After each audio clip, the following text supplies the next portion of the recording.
Welcome to the Kortex Media Podcast, Marketing Accelerator, your compass for navigating the dynamic world of marketing and business growth. I'm Korson Schmidt, founder of Kortex Media. Our mission is to equip marketing agencies with the custom growth solutions they need to unlock massive revenue increases and scale their business. Hey guys, welcome back to another episode. Today we're joined by a leader whose journey is defined by commitment and a hands-on approach to branding. Ian Herr, co-owner of Concept Design Studio. Ian brings 9 years of experience, a BBA in professional sales, and compelling drive that led him to purchase the company that he built his career at in 2024. KDS is not a typical agency. They're a 4-studio powerhouse specializing in signage, interior design, promotional items, and branding, often for the multifamily space. Ian's team creates complex physical branding solutions from laser-cut maps to momentum signs, all while operating at the relationship-first philosophy. Ian, welcome to the show. Thank you. Thank you for having me. What a great elevator speech. I might steal it. I'll send it over to you after this podcast, Ian, and you can put it on your website, on your personal website too, or maybe you can put it part of that sign behind you with the concept designs. But man, that actually, it's funny you mentioned that. That came from, I built like our trade show booth for the Atlanta Apartment Association. And I had a sign job in Dunwoody, and a lot of these signs, they just get scrapped. And the sign came off, and I was like, you know what? I want to turn that into something for our trade show. And so I turned it into a table. And this is joined maple, and I did a maple face on this sign, and then kind of flipped it up and used the stanchions for feet. And I like glued the maple to the maple, so it says concept in maple on maple, and it turned out really great. Everyone loves it, but it was like just something. I wanted to do something different, So, and I didn't want to scrap that piece. I thought it was too cool. Same thing with this H right here. It's H for my last name, but that is a piece of Core 10 steel that came from a job we did, and just kind of fun, unique stuff, that. It kind of helps my vibe in my office. No, that's awesome. Especially being in that space. Why not have some in your space while you're on some calls with some leaders in these Makes companies? For a good background. Yeah, exactly. And I gotta have my deer. A lot of people will make fun of me, or they're like, "Oh my God, he's got this animal head on his wall." I used to have a squirrel in here too, but that's the biggest buck I've ever shot, and I'm proud of it. And I'm not big on just shooting things for sport. So especially with my kids, like we shoot what we eat, and there's a whole cycle to it. So but thanks. I love the background, and I'm excited to be here. I'm looking forward to the questions you have and where this goes. Yeah, Ian, I'm excited for it. And I mean, it's not a bad size buck on your wall. You can't, if you shoot one that size, you got to make sure you mount something like that. So I'm sure they're in Canada. Depending where you go, definitely, but all depends where you go. But jumping into it, Ian, I mean, you purchased KDS after 30 years of it running strong. Now, do you mind telling us who KDS is today, kind of what your guys' core services are, what do you guys offer within branding and the 4 studios that you guys offer as well? Yeah, so 30 years ago when it was founded by the original owners, they just wanted to do something different, and it started as a promotional company. So it was actually originally called Promotional Partners, and they did cups and pens and all the things. And this was before the internet, a lot of it before cell phones, and you would rent an apartment through like a magazine, so like For Rent magazine or things like that. And so had a lot of connections because you had to be in the field to get people to sign up for your magazine for the ad space and things like that. So they utilized the connections that they had to create like a network of folks to start selling promotional items to. And then over the years, some things evolved, and interior design was brought in, and signage was brought in, and then the branding. And so now the company, we kind of define it as a couple of things. Number one, nobody cares as much as we do. And it really speaks with the people that we have a lot of relationships with that have been with us for a long time. And they can attest to this because it's genuine. There's genuine relationships there. When you have that genuine connection in that relationship, it's not a one-way street, right? So it's a two-way street. So I will go out of my way to help them. They'll go out of their way to help me. It's a mutual. There's a lot there. So we define the company by 4 studios. We have our interior design studio, our signage studio, our branding, and then our promotional studio.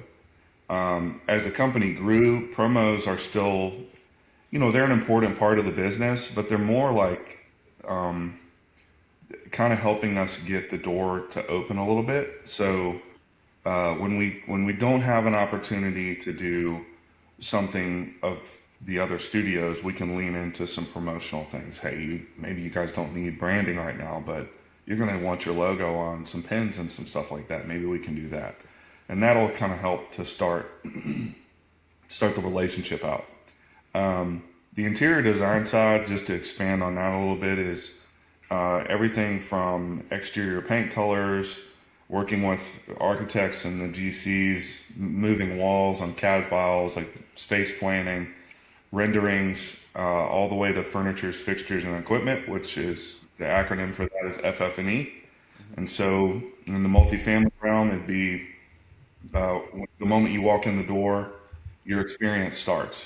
And these folks, they got to lease apartments. So the experience starts when you walk in the door and you walk into this beautiful space, and there's furniture that gets used and sat on. And then of course, after COVID, there's been a whole lot of work from home experiences that have to take place, and people have been building projects catering to that a little more, like little private office spaces and things like that. And so we'll go in and we'll design the entire space, pillows, paint, light fixtures, wall coverings on the ceiling, paint colors on the walls, rugs, drapery, everything.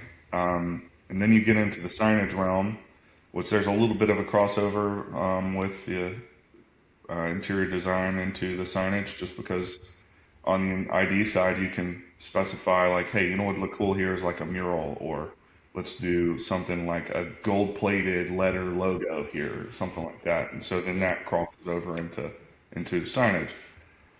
Signage is, I have some friends that I work with. They call me kind of a nerd on the signage side. I didn't go to school for it. I learned from like the school of hard knocks on some things, and I failed. I did some signage that cost folks a lot of money that wound up not turning out well. Some of it I may have had an input in, or some of it I just built it, but it was somebody else's design. But the level of experience that I had at the time, it prevented me from seeing that there were certain things that were going to make this sign look better or make it not appear the way that they wanted it to appear. So over time, I've gained some experience and some knowledge. And I think one thing that makes us unique from the signage side is like, we're not just doing the same thing over and over again. And we really like to be creative. And of course we can do the stuff that everybody else is doing. And that's very prevalent. Like it's a normal thing. But a lot of folks come to us and they'll say, hey, Ian, I really want, I don't know what I want, but I really want something different. And I know that you're the person to go to for that. And that's been really cool to see that evolve, that niche that I didn't even know I was going in that direction. And I found myself here.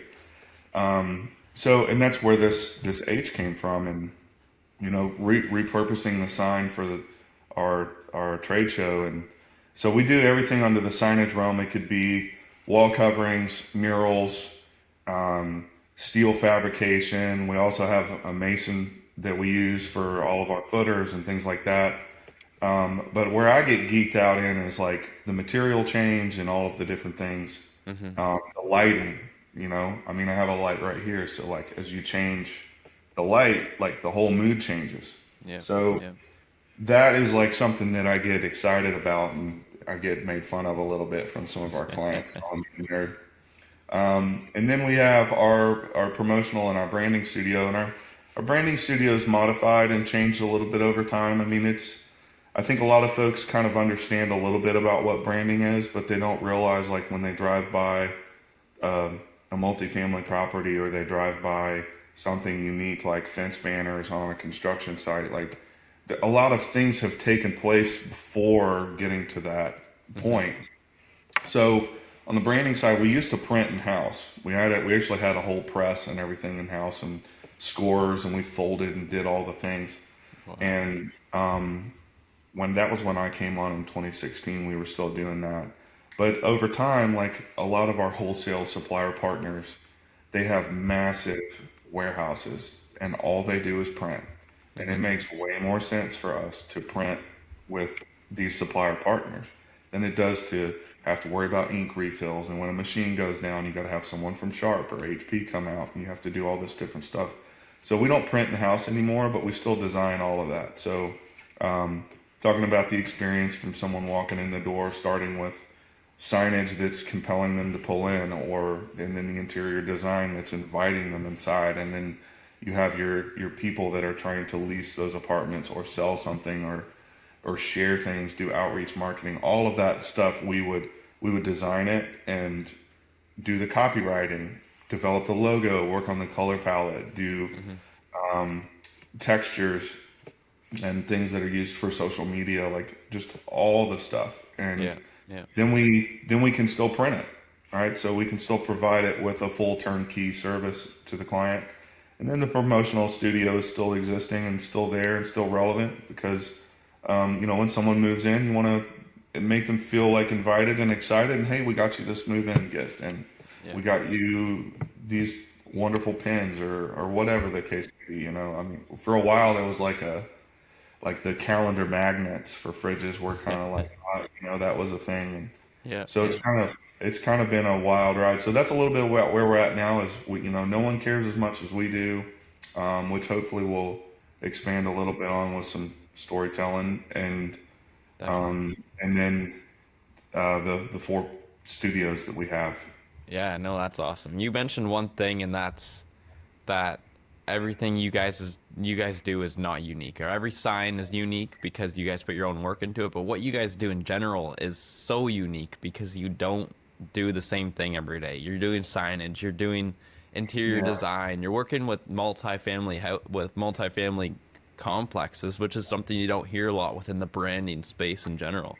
So, I mean, a lot of the conversations we have on this podcast are with marketing agencies, but branding is very close to marketing. I think branding is going to be super important in the coming future for businesses in general, let alone multifamily, to show the difference between, hey, this is why you should come to my apartment buildings, because we give all you this, or we give you this, and this is how you feel stepping into our building. Now, do you mind taking us through a quick case study, Ian, so we can really understand your process and how you guys go about building, whether it be a sign, whether it be an interior design, whether it be the branding itself? Do you mind taking us through a quick story on how you guys go about that process? Yeah, so our process is it's evolved into something that I'm really proud of, where we have a creative team, and we have a creative director. Our creative director she's incredible. Her name's Meg, and she actually used to work at KDS long before I started. She left and went to Focus Brands, which is a little more of a traditional agency. They do Mo's and things like that, so they're always turning out different promotional marketing things. That's your more traditional. And then she came back in 2016, about 6 months before I was hired. And so her and I have been together ever since. When I first started, you would see things like a logo that was black and white, or maybe like a page of logos, but they were all black and white. And then you get the client to select a logo direction, and then you start implementing colors. And then once the colors are there, then you expand on to the next thing.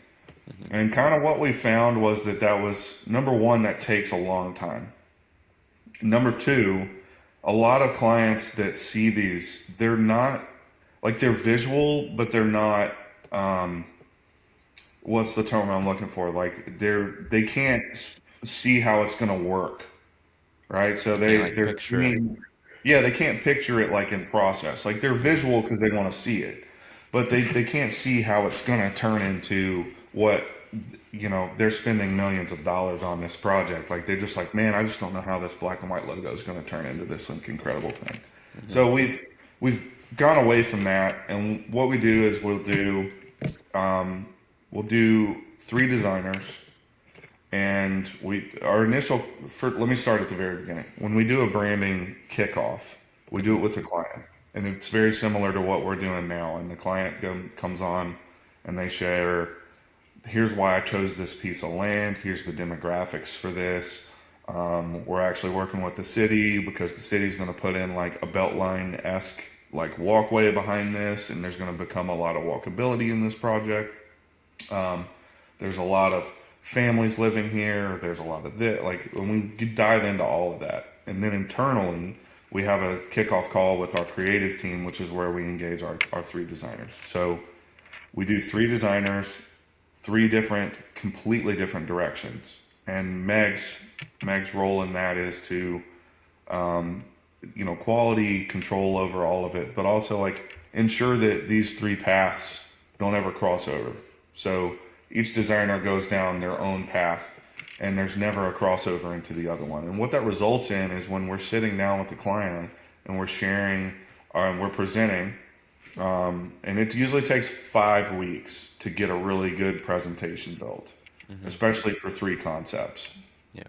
And you wind up in a room with folks, and you don't just have a black and white logo and color palettes. You have basically a fully cooked brand. Here's concept 1. Here's the words that we would use to describe this. Here's a mood board and the color palette. Here's how we would present that logo. Here's how that logo would go onto a pocket folder and the collateral that you guys will use. Here's how that would also expand into the website. And then once that gets approved and we can start to move forward into that, then we expand, and we call it flushing out. So we flush out the rest of the stuff. And that could be the remaining print items that they want. Maybe it's a unique pocket folder or a unique trifold that has a pocket in it. Maybe there's some gold foil or some debossing, or there's some unique die cut. So we get into things like that. We do 3D floor plans, site map, floor plates. We do all of those things, and then we work in tandem with the website developer. So we'll sit there and design how the website should function and look. Hey, we want photos to come in from this way, or we want parallax in the pages to do X, Y, and Z. And we'll do that, and then we'll package all the assets and send them over to the web developer. They'll develop the whole website, and then we go and focus on the rest of the package, and that could be copywriting, finalizing the floor plans, getting all of the print items printed, doing the promotional items for the same property, and then maybe even folding that into signage. So that's a little bit of the process that we've found that has worked really, really well. Just getting away from the very traditional black and white to building out full concepts to present. That's cool. Yeah. That's really cool. Yeah. Yeah, that's amazing. It gives them the option to see 3 different perspectives rather than just seeing a black and white and trying to picture it in their mind. A lot of people aren't visual to actually take a black and white photo and put colors to it. You have to be very creative minded to actually consider that to happen. What is really fun is when you're in a room with a lot of people, and they're all C-suite people, and we have like our favorite. We're like, oh, we like this one. And you're sitting there at a round table, and it's like one guy's like, I hate this.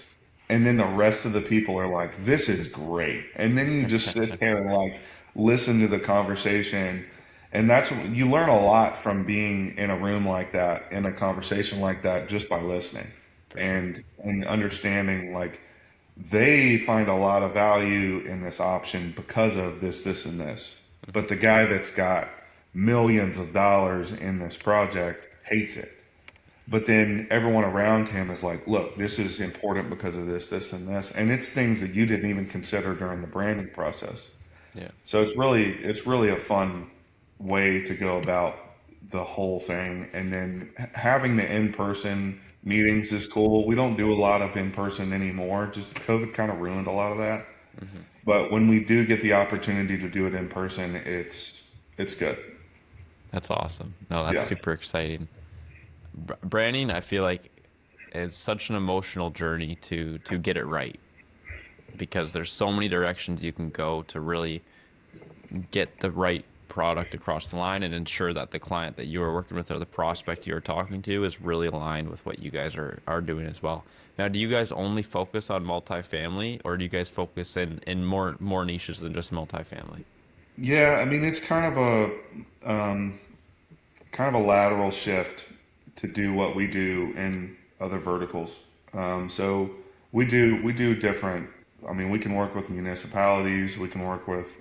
We're doing a project here soon in Manhattan. That's for a financial group. That's for one of their remote offices. So that's there's no. Yeah. Yeah. There's always a path to finding the best way for us to engage and work on whatever that may be. And that's one of the greatest parts about us having the four studios. And that is honestly one of the saving graces that got us through 2020. And not to get into like religion or anything, but I'm telling you, man, this was like a God thing for sure in 2020 because we were, I mean, we weren't seeing work, right? Like everybody's freaking out. Nobody's doing this. Nobody's doing that. I mean, it was just like everything had become, everything came to a halt and became hard.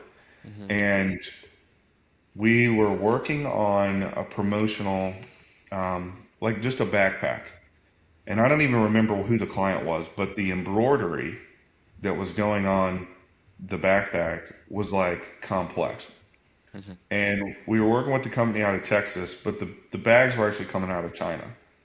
And the middleman and our supplier partner in Texas was like, "Hey, something's getting mistranslated here. I'm just going to get you in touch directly with our factory in China." And we worked through the whole bags.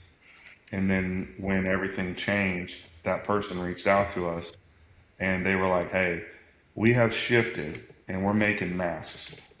Like we're making the KN95s." And Wow. at the time, I don't know how it was up in Canada, but here in the US, I mean, it was kind of hard to find the KN95s, especially for just civilians. Like it was big for medical. Like my wife works at a hospital, so they had access to them, Hmm. but they could not get them like for Hmm. just whoever. Week one, I sold 36,000 masks Wow. to like two clients that have properties all over the place. And then next thing you know, we're like getting into hand sanitizer and we're getting into like the acrylic things that are, for the distancing and Yep. preventing Yep. like Yep. whatever. And man, if we hadn't had that like random little interaction, and talking about relationships too, one other thing happened that was like, it was just a beautiful moment. I had worked on branding and signage for a project in Pensacola, Florida. Um, Company is called Dawson Companies. And I Hmm. met Harold Dawson Jr. and his partner Dennis, and we did this pitch with a friend of mine. His name's Chris Ryan Lawrence. And we worked on this project down in Pensacola. And when COVID happened, I reached out to Harold just checking in because it's just how I am. I'm behind the wheel, like I call it windshield time. I'm calling folks, and I'm in a lot, and it's genuine. It's just how I am. I'm not trying to see what can I sell you today. Hmm. So I had reached out to Harold and was just like, "Hey man, how are things down in?" He lives in Boca, and I said, "How are things down in Boca? And like, how's your kids? Like, is everything going on okay?" And folks were just dying, So I was like checking in, and I said, "Hey, I don't know if you guys need any, but I can get you some masks." And he's like, "You know what? he said we're working with some charities down here, and they have a charity. The family has a charity, and they earmarked $20,000, and 10,000 went here, 10,000 went there, and they were earmarked to purchase masks from me. And that was like what did I do to deserve that? It was just like an incredible moment that they needed the masks that helped us get through hard times. And I mean, he donated this money and helped us get through another month, or whatever it was. It was insane. So that's what I mean by like we care and we're genuine, and relationships are extremely important. That is a great example. And I haven't thought about that in a while, but what a great guy and what a great opportunity and moment for us to share something so special.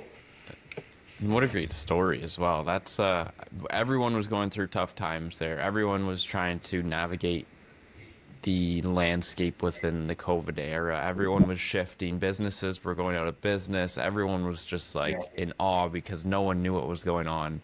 Yeah. But even for you to take the initiative there, Ian, and just reach out to make sure everyone was doing okay and just have that conversation, it's a big game changer, especially in this day and age, because I feel like I feel like a lot of people, I shouldn't say everyone, I feel like a lot of people are really self-driven. They don't look too much about others. They focus on what they're doing, what their goals are, and where they want to be, and they don't bring in other people into account. And I feel like right now, actually, we're starting to see a big shift into getting back into that, and people are starting to care more about others. And I'm seeing that, like, even in social media, you see these guys giving away to the people in need and etc. And I feel like that's super important for human-to-human interaction. I mean, but there's a big disruptor as well, and that's AI. Is that going to change even more? That companies like you, Ian, and Concept Design that have this very relationship-driven personality I feel like it's going to boost you guys in such a further in the race. I shouldn't say the race, but further in the industry, because you have that interaction, you have that personality of just being able to reach out to someone and have a quick conversation and just check in, how's it going? And I feel like branding and personality is going to be a huge game changer in the business world in the coming future. Yeah, for sure. AI is a very odd, I feel like there's like Chat GPT works sometimes. Yeah. It's not like it's perfected. And because it's an evolutionary program, like it's just going to evolve and evolve and evolve. It just doesn't seem like it's perfect. And which is kind of funny, right? Because AI is supposed to be like great and do all of these things, but it still makes mistakes. It's almost like a human, right? Like humans do everything that they can to try to be the best that they can, but they still make mistakes.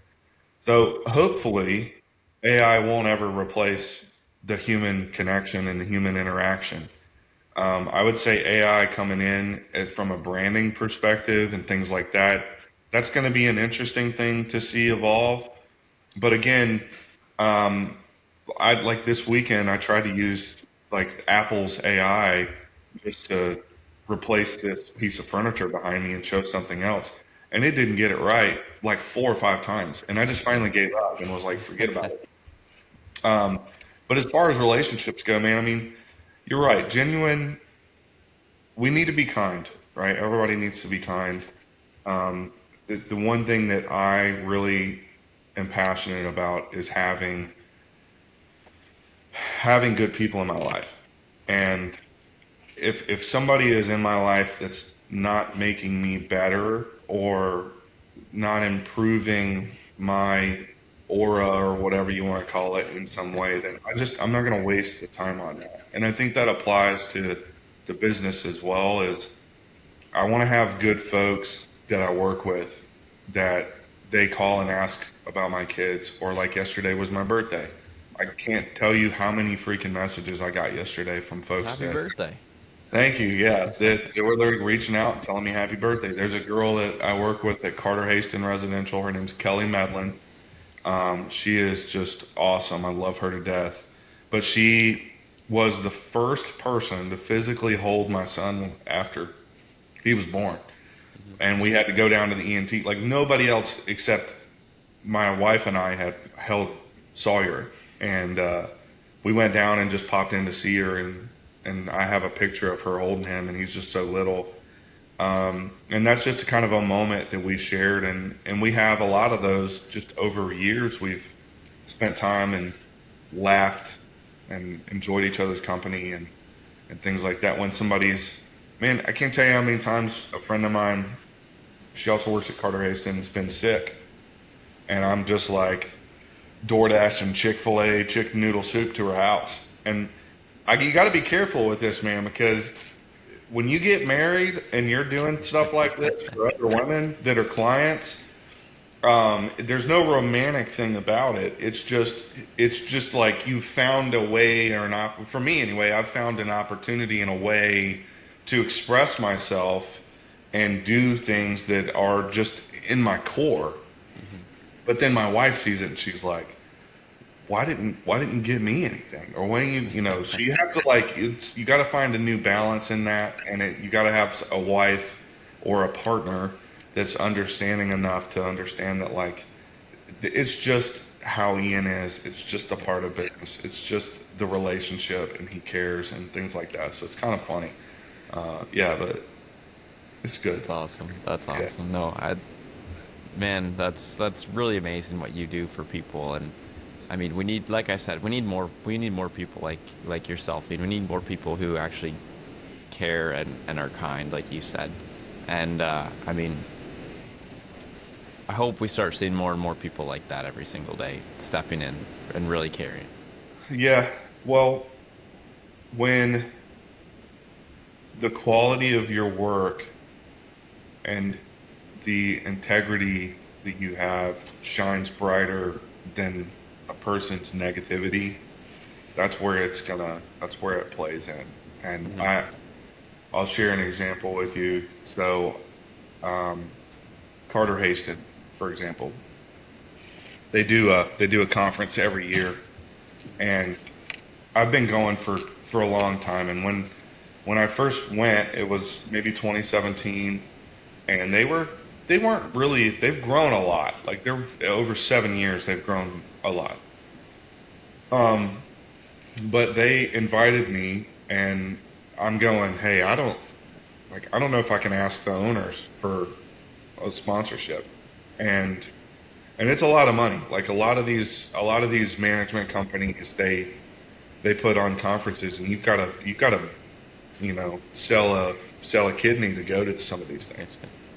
Now, granted, you get in with some of these management companies, and you have like recurring contracts.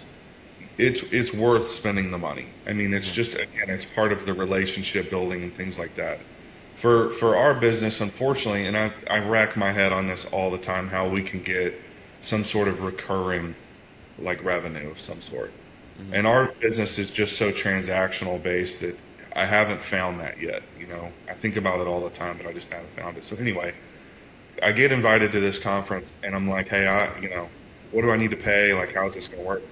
And they're like, no, just get on a plane and show up. And I'm like, really? Okay. And I show up, and because it was just me, and like I've made great friendships with these, I mean, all the people at Carter Hastings, they're just wonderful people. And I'm attracted to that, and I wanted to be a part of the, give me some of that Kool-Aid. And they just were like, Ian, come with us and do this, and it was just inviting and like this great experience. And I met the owners, the founders of the company, and I remember thanking him, and he looked at me and he said, man, I'm glad you're here. And I never met the guy. And he goes,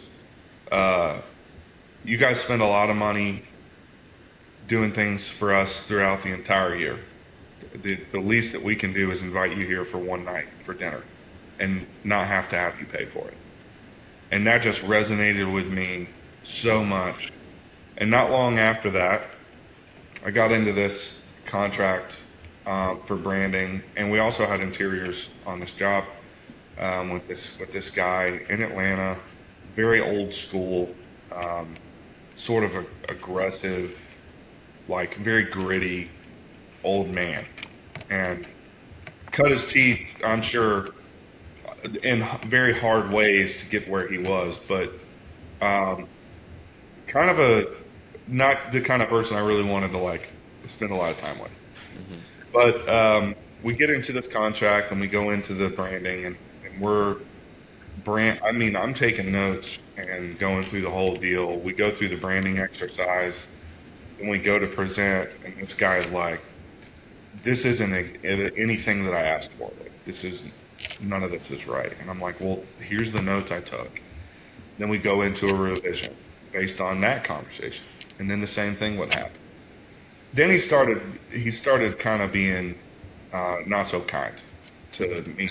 And at the time I was just, I'm an account executive, just selling. I don't really carry a lot of weight with the things that I say. Mm-hmm. And Kimberly Stewart, who's one of the founders, and Angie Standard, they founded KDS. And we're on this call, and this guy is he's just going at me. And they had just sent a check for like $120,000 for interior design. And Kimberly was like, nope. Like, hey, I don't like how you're talking to people. This is not, like, clearly this isn't going to work. We're going to send you your money back and wish you the best of luck. And of course, he kind of choked on his words a little bit because I don't think anybody had ever really told him to kick rocks. Yeah. But Kimberly stood behind me, and Angie was, she was hot too. She was ready to like just hang up the phone and send him his money back as well. But Kimberly like stood up for me and stood up for what she felt was right. And culturally, we have tried to just continue that, right? Like, we're a family. We're a small company. We're a family, and we have each other's backs. When my grandmother died, she was one of the best people in my life, and I miss her every day. And my son was just little, and I was up there. I remember I was standing by the casket with my mom, and my wife's with me with the baby. And I look over at the door, and in comes Kimberly and Angie. And I'm like getting emotional talking about this. It just, to me, that was like whose boss shows up at something like that? Whose boss shows up at a baby shower for their employee, or drives hours to do something that's helpful? Like, that is just incredible. And yeah, it's very powerful, right? And so you want to talk about an emotional journey, man. That's what it's been. It's been an emotional journey. So for Justin and I, maintaining that genuine care, number one, you have to be that kind of person. You can't force that. It's got to be genuine, and that's just how we are. And that's part of why him and I, even only knowing each other 3 or 4 years, that's part of why him and I have gotten along so well and connected so quickly and been able to do what we have done, just because we are cut from the same cloth in that way. Mm-hmm. So it's been quite a journey for sure. Yeah, definitely. And I mean, you're keeping the philosophy for concept design continuing on. You're keeping the motto continuing on through yourself, Ian, and through your partner now. And I think that's super important because you found something internal within Kimberly and the other Angie, I think you said. Yeah, you found something internally that they had brought, and you are continuing that journey on. And I think that's super important within a business because you're going to have people that want to work for you. You're going to have clients that want to work for you, and you're going to be working and looking to work with the right people as well, keeping everyone aligned, keeping yourself aligned with the business, and ensuring that everyone is happy along the process. And I feel like that's the most important thing. Yeah. Like you said earlier, keeping like-minded people around is it's so important to keep you growing as an individual, to keep the people around you growing as an individual, and keeping you focused on where you want to be, what you want to be doing, and getting better as a human every single day. Now, Ian, looking ahead for concept design, what does the future look like for concept design? If you guys sat down and made a Well, vision for concept in the future, what would that look like? Justin and I talk. I mean, we talk multiple times a day, but we talk every day about this. Mm-hmm. One of the first things we did when we came on was we hired a. It's a guy. He was referred to us, but he's a fractional CFO. So he come on as a contract basis basically. We pay him a monthly fee, Mm-hmm. and with that comes bookkeeping, reconciliation. I mean, all the things that come with a CFO. We just don't have like the overhead and the salary of hiring like a CFO. And we're small. We don't really need that. So this fit the bill. Mm-hmm. And Justin and I need to focus on the business and not focus on reconciling the credit card every month, right? So Yeah. transitioning from the old owners into where we wanted to see things kind of go, even October last year when we did buy the company to now, has even shifted a little bit. Like the things that, because we didn't know. I mean, you don't know what you don't know. So Yeah. we didn't know a lot of the things and the nuances and the ins and outs. But we've got such a great team that we talk about growth every day and what that looks like. And part of that is finding the right people.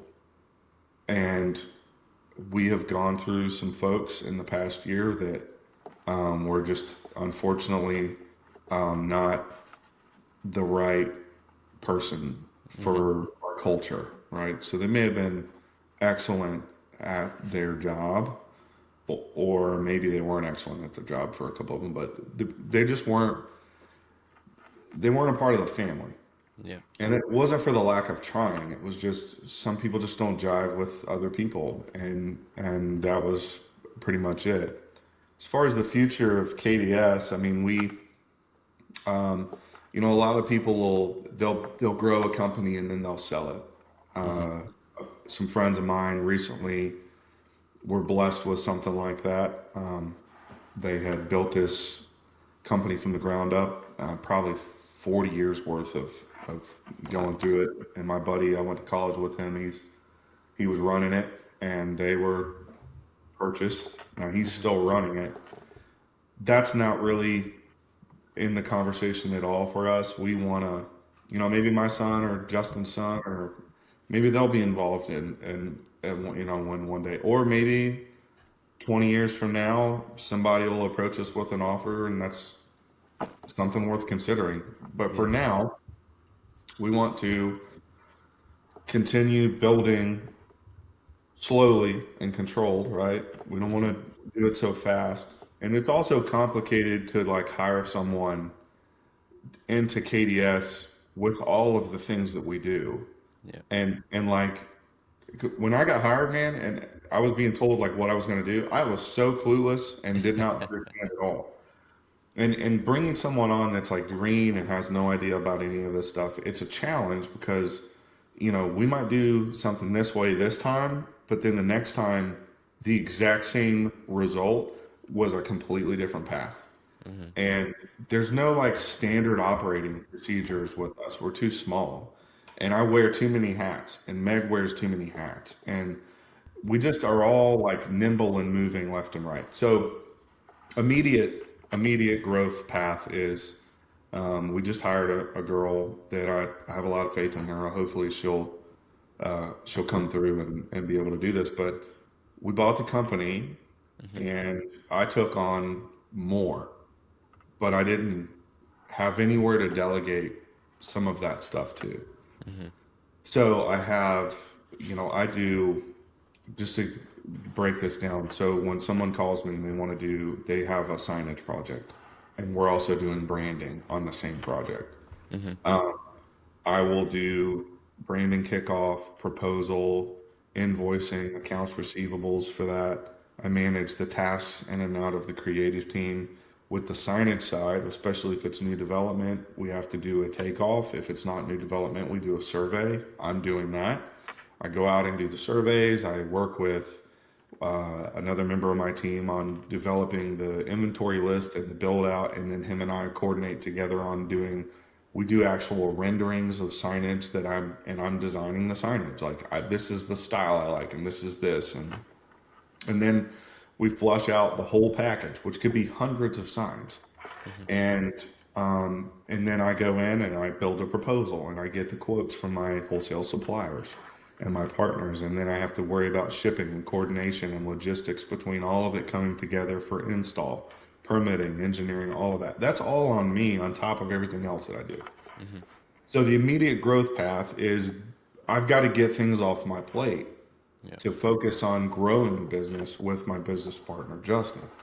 So Sarah, she came on, and she's got a creative background, which is really what got me the most excited, because when the signage happens and I'm the creative initiator for a lot of this, and you can't teach creativity. So she has creativity, which is what I'm attracted to about this scenario.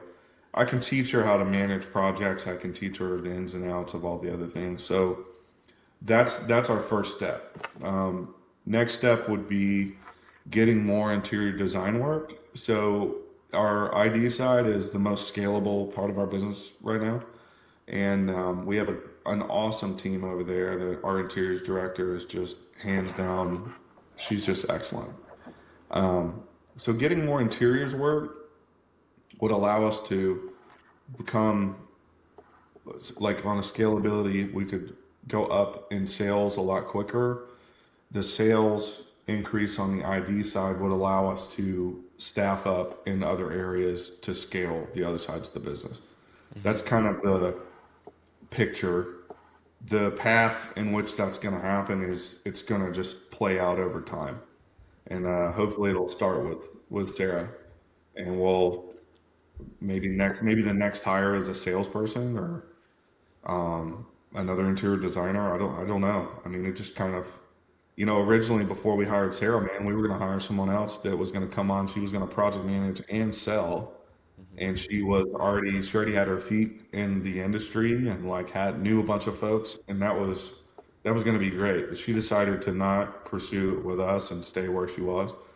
And then that kind of made us think, hey, do we really need that right now? And maybe we just need someone that can manage some of Ian's work and take that off of his plate so he can then focus in other areas. And so I know that's kind of a little not an exact answer, but No, that's perfect. it's also not an exact path.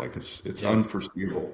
Yeah, every business is different, and every entrepreneur is different, and the path to growth is all different for every business and every individual. And that's what I love about that question, is because you get to see the thought process behind every company. I mean, that's the most important thing, is to hearing it, where you want to go, and then breaking it down into steps that you need to take. But then again, like you said, it's the unknown. You don't know where you're really going to go, because there are so many steps you could take to get to said destination. So I like how you've kind of given it a lot of thought with your partner, James, and really kind of been like, what do we need right now, especially being early into the journey within entrepreneurship. And you're a year in, just over a year now. You've been with the company for quite some time, but like you said, you've picked up a lot of different things and learned a lot of different things that you never thought you would along the way. So that leads me to my next question, Ian. If there's a young entrepreneur listening to this, wanting to get started, let's say within the marketing industry, the branding industry, for example, what is the best piece of advice you could give them to get their feet wet and get started in entrepreneurship? Oh man, I think that I don't think it's specifically with branding and what I do. I think it's just in general. And we talked about this earlier in the podcast about caring. Mm-hmm. You got to read the room. You got to have the right people around you. And I feel like there's a couple people where you think that they're amazing, and maybe they're great, but really they're incredible because of the people that they have surrounded themselves with. Mm-hmm. And then you have people that Maybe their circle is small, but their impact is great just as an individual. So I would say that like be kind and everyone is important. So I'll give you an example. My father-in-law has become a bit of a consultant in a way, like someone that I trust and rely on, and I have business conversations with. I would get Mm-hmm. some guidance and bounce ideas off of. He was a general manager of a Ford store, a local Ford store here in the state of Georgia, um, and he would he had relationships and he would sell cars, Mm-hmm. but he was the GM, and he would give the commission on that vehicle to one of his employees. Wow. Or when he would get there early, um, and he actually cleaned the bathrooms at the store. Even though they had someone that did that, he would go and clean the bathrooms. And so I say that because even in his career, he it was never beneath him Mm-hmm. to do some of these things, right? And he cared about the people that worked for him and worked with him, and that's part of why he did some of the things that he did. So when you're selling, you walk into and you meet someone at the front desk. That person may not be at the front desk forever, or Mm-hmm. maybe they're going to go to another company, and they're going to remember your kindness, and they're going to remember the quality of work that you did, or whatever the case may be. Man, this is a little off topic, but it's a great example. When I first started selling, I was selling commercial floor and carpet. Mm-hmm. Worked for a company. They went out of business. The people that I worked for, I've wound up finding out that they weren't, and by people I mean like direct supervisors, they weren't the greatest people. Mm-hmm. But I had to kind of dig in and find ways to be successful in my own way. So one of the things when you're selling carpet, you're like calling on interior design firms, which this is how I got in touch with Concept Design Studio, by the way, and how I wound up getting the job was because I called on them selling carpet. Uh, and so you got to get samples, like books and samples of stuff and whatever. Mm-hmm. And I would talk to other sales reps, and they're like, "Man, I don't know what the deal. I can't get a sample." And I mean, I live here, I'm an hour from the factory, and I would go see the girls in the warehouse. I mean, I remember I went down, I saw a friend of mine, his name's Pat Bodie in New Orleans, and I traveled with him for a week. And I bought some chicory coffee from somewhere in New Orleans, and I brought it home and I took it to those girls, and they loved that coffee. And you can bet your freaking butt, dude. Anytime I needed a sample, it was out the door the next day. Yeah. And I never thought about that, right? Like until the sales reps were like, I don't know how you get this. Like I can't get it. Mm-hmm. That occurred to me. So that's what I mean by this is so my best, most genuine advice for anyone is be kind and don't ever underestimate somebody because that individual may not always be in that position that they're in. They may actually be in a C-suite or in a position of power one day. Mm-hmm. Yeah. Amazing. Amazing. Wow. That's some great advice, and I love the stories that you brought into the presentation as well. It's been great hearing every aspect around your journey, Ian, around what you guys do and how you guys do it efficiently and while open-hearted and bringing people in to also Yeah. feel cared and joined along your journey within concept design. And so if people wanted to get in contact with you, maybe have a conversation, maybe they're starting up a multifamily home chain and they want to speak to someone to get their interior design or their branding. Ian, where can Sure. people find you? Where can people get a hold of you and just have a Yeah. conversation? Our website is super easy. It's just adsatl.com. And we're national. I mean, We have a new client. We're actually talking about maybe it's on the horizon about maybe even doing some signage down in the Bahamas, but we'll go wherever. So even though it's an ATL URL, it's not. We're not just in Atlanta. We've done stuff in California, Denver, Minnesota, like wherever. It doesn't matter. But yeah, kdsatl.com is our website. My email is just the same. It's ian@kdsatl.com. If anybody ever needed to get in touch with me and start looking at some things and talk through some things. Now my creative director has been so tied up that our website is not encompassing everything as far as our portfolio goes. We migrated when we purchased the company. We redesigned and redid the whole website. So it's been a little bit of a slow progress getting that portfolio built out. But there's some really wonderful stuff on there, and we're passionate about what we do, and I look forward to talking to anyone that wants to have a conversation. Amazing. Ian, it's been a pleasure having you on the podcast and hearing more about concept design, what you guys do, and just your uniqueness within such a market and the unique niche you guys also work in, because you don't hear much about the multifamily homes within the branding, marketing, signage, kind of all the above. You don't really hear much about that. So I'm glad we got into this conversation, heard more about it, and got to learn a lot more about you, Ian. Much appreciated. Yeah, it was a pleasure. Thank you. Thanks, Korson.